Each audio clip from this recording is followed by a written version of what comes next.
नमस्कार।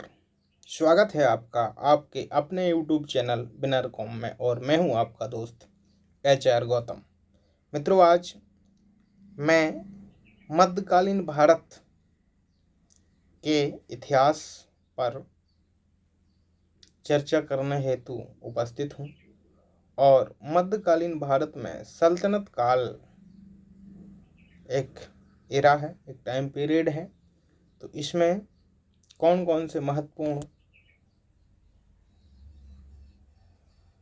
वंश हैं, डायनेस्टी हैं, उस पर हम क्रमबद्ध तरीके से उसके मुख्य सम्राटों के नाम और उसका कार्यकाल, उसका टाइम पीरियड, उसका शासनकाल, इस पर हम संक्षिप्त चर्चा करते हैं।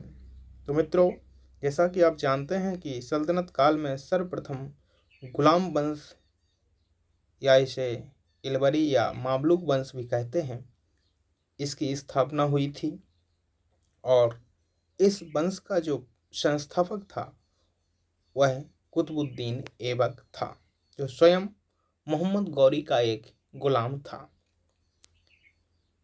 तो मोहम्मद गौरी की कोई संतान नहीं थी, तो उसके बाद भारत में उसके साम्राज्य का जो प्रतिनिधि था वो कुतुबुद्दीन ऐबक था। तो देखते हैं क्रमबद्ध तरीके से संक्षिप्त टाइम पीरियड कि कौन सा सम्राट कब से गद्दी पर रहा, कौन सा शासक कब से कब तक गद्दी पर रहा। तो सर्वप्रथम हम देखते हैं कुतुबुद्दीन ऐबक। मित्रों, कुतुबुद्दीन ऐबक 1206 से लेकर के 1210 ईस्वी के बीच सल्तनत काल में गुलाम वंश का पहला शासक था, या इसे हम गुलाम वंश का संस्थापक भी कह सकते हैं। तो कुतुबुद्दीन ऐबक का टाइम पीरियड 1206 से 1210 है। इसके बाद दूसरे नंबर पर आता है आराम शाह। कई इतिहासकारों का मानना है कि कुतुबुद्दीन ऐबक की कोई संतान नहीं थी, लेकिन कई इतिहासकार और कई इतिहास की किताबों में ऐसा मिलता है कि आराम शाह उसका पुत्र था और तकरीबन कुछ महीनों के लिए वो गद्दी पर ऐबक के बाद बैठा था। तो 1210 ईस्वी में कुतुबुद्दीन ऐबक के बाद आराम शाह गद्दी पर बैठा था। इसके बाद जो गुलाम वंश का वास्तविक संस्थापक माना जाता है और गुलाम वंश का सबसे शक्तिशाली सम्राट रहा, उसका नाम है इल्तुतमिश और यह 1206 से 1211 से लेकर के 1236 ईस्वी तक गद्दी पर रहा। 1211 से 1236 ईस्वी के दरमियान यह गुलाम वंश का सम्राट रहा और गुलाम वंश के सबसे शक्तिशाली सम्राटों में से यह एक है और गुलाम वंश का वास्तविक संस्थापक इल्तुतमिश को ही कहा जाता है। और इसी के शासनकाल में 1221 ईस्वी में चंगेज खां का आक्रमण भारत पर हुआ था और यह खलीफा से एक मान्यता प्राप्त सम्राट था। मतलब खलीफा से इसने खिलत प्राप्त की थी, खलीफा ने इसको खिलअत प्रदान किया था। मतलब ये मान्यता प्रदान की थी कि यह वास्तविक इस्लाम वंश का इस्लामिक सम्राट है। तो ये इसके बारे में है। इसने अपने जीवन काल में अपनी पुत्री रजिया को अपना उत्तराधिकारी घोषित किया था, लेकिन इसकी मृत्यु के बाद कुछ इसके जो सामंत थे, इसने एक चालीसा का दल चहलगानी की स्थापना की थी, तुर्कान ए चहलगानी। तो इसकी मृत्यु के बाद उन्होंने इसके दूसरे नंबर के पुत्र रुकनुद्दीन फिरोज शाह को कुछ महीने के लिए गद्दी पर बिठाया। बाद में रजिया ने इसको अपदस्थ कर रजिया बेगम, भारतीय इतिहास में एक महत्वपूर्ण नाम, जो 1236 से 1240 ईस्वी के बीच गद्दी पर रही, वो रजिया इल्तुतमिश की पुत्री थी। तो इसका टाइम पीरियड है 1236 से 1240। इसके बाद बहराम शाह 1240 से 1242।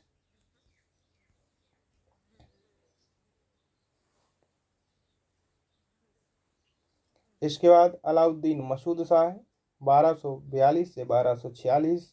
इसके बाद नसीरुद्दीन महमूद 1246 से 1266। इसके बाद गयासुद्दीन बलबन 1266 से 1287। और इसके बाद और अंतिम सम्राट मुइजुद्दीन कैकुबाद 1287 से 1290 गुलाम वंश का अंतिम शासक था। तो मित्रों, यह सल्तनत कालीन भारत में जो पहला वंश है गुलाम वंश, जिसे मामलुक वंश भी कहते हैं, जिसे इलबरी वंश भी कहते हैं, इसके 10 महत्वपूर्ण जो सम्राट हैं, जो महत्वपूर्ण शासक हैं, उसका वर्णन था। चलिए इसके बाद देखते हैं सल्तनत काल के कुछ और महत्वपूर्ण वंश, जिसमें अगला आता है खिलजी वंश। मित्रों, खिलजी वंश का संस्थापक जलालुद्दीन फिरोज खिलजी था। इसने 1290 से 1296 ईस्वी के बीच गद्दी संभाली। इसके बाद जो इसका भतीजा था और इसका दामाद भी था, इसका नाम था अलाउद्दीन खिलजी। 1296 से 1316 के बीच यह दिल्ली की गद्दी पर बैठा और यह खिलजी वंश का सबसे शक्तिशाली सम्राट था। और इसने सिकंदर सानी या द्वितीय सिकंदर की उपाधि भी धारण की और ये सबसे शक्तिशाली सम्राट भारतीय सल्तनत काल के इतिहास में इसे कहा जाता है। इसके बाद इसकी मृत्यु के बाद 1396 में शहाबुद्दीन उमर, मुबारक शाह खिलजी और खुसरो शाह इस वंश के क्रमशः सम्राट रहे। मुबारक शाह खिलजी एकमात्र दिल्ली सल्तनत का सम्राट है जिसने स्वयं को खलीफा घोषित किया था। और इस वंश का खिलजी वंश का जो लास्ट अंतिम सम्राट था, अंतिम शासक था, उसका नाम था खुसरो शाह, जो हिंदू धर्म से धर्म परिवर्तित करके इसने इस्लाम कबूल किया था और ये सम्राट था। तो खिलजी वंश के बाद हम बढ़ते हैं अगले वंश तुगलक वंश की ओर और देखते हैं तुगलक वंश के कुछ महत्वपूर्ण सम्राटों के नाम। मित्रों, तुगलक वंश का संस्थापक जो था उसका नाम था गयासुद्दीन मोहम्मद तुगलक। इसे गाजी मलिक भी कहते हैं और 1320 से 25 के बीच यह दिल्ली की गद्दी पर आसीन रहा। इसके बाद मोहम्मद तुगलक गद्दी पर बैठा और इसके बारे में जितनी भी इसकी योजनाएं थीं, इसे कई इतिहासकारों ने पागल बादशाह की उपाधि भी दी है। विवादास्पद इसकी सारी योजनाएं रही, चाहे वो इसकी राजधानी परिवर्तन की योजना हो, चाहे वह तांबे के सिक्के वाली योजना हो, चाहे दुआब में कर वृद्धि की योजना हो, चाहे कराजिल और खुरासान की विजय इत्यादि जितनी भी इतनी योजनाएं रहीं, इसका दुर्भाग्य कहा जाए या उस समय की परिस्थितियां को कहा जाए, जो भी हो, लेकिन इसको इतिहास में पागल बादशाह कहा जाता है। इसके अलावा यह उस समय का सबसे बुद्धिजीवी, सबसे बुद्धिमान सम्राट भी था। इसे सल्तनत काल का अरस्तू भी कहा जाता है। तो ये रहा 1325 से 1351 के बीच। इसकी मृत्यु के बाद फिरोज शाह तुगलक गद्दी पर बैठा 1351 से 1388 के बीच। इसके बाद गयासुद्दीन तुगलक द्वितीय, अब्दुल बकर, नसरुद्दीन मोहम्मद शाह, अलाउद्दीन सिकंदर शाह और इस वंश का जो अंतिम सम्राट था उसका नाम था नसीरुद्दीन महमूद, जो 1394 से लेकर के 1414 ईस्वी के बीच गद्दी पर रहा और यह इस वंश का अंतिम शासक था। इसी के समय में तैमूर लंग का जो आक्रमण भारत पर हुआ 1398 ईस्वी में, वो इसी के समय पर हुआ था। तो तुगलक वंश के बाद अब हम बढ़ते हैं सैयद वंश की ओर और देखते हैं सैयद वंश के महत्वपूर्ण शासकों के बारे में।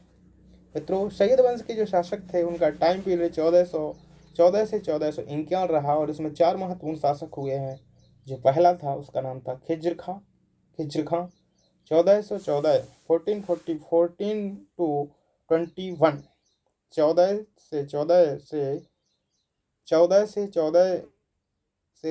1421 ईस्वी के बीच इसने गद्दी संभाली। इसके बाद 1421 से 34 तक मुबारक शाह।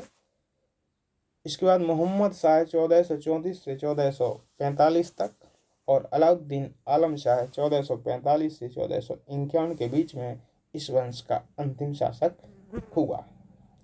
इसके बाद अब हम पढ़ते हैं सल्तनत काल के अंतिम वंश लोदी वंश की ओर और देख लेते हैं लोदी वंश के महत्वपूर्ण शासकों के बारे में।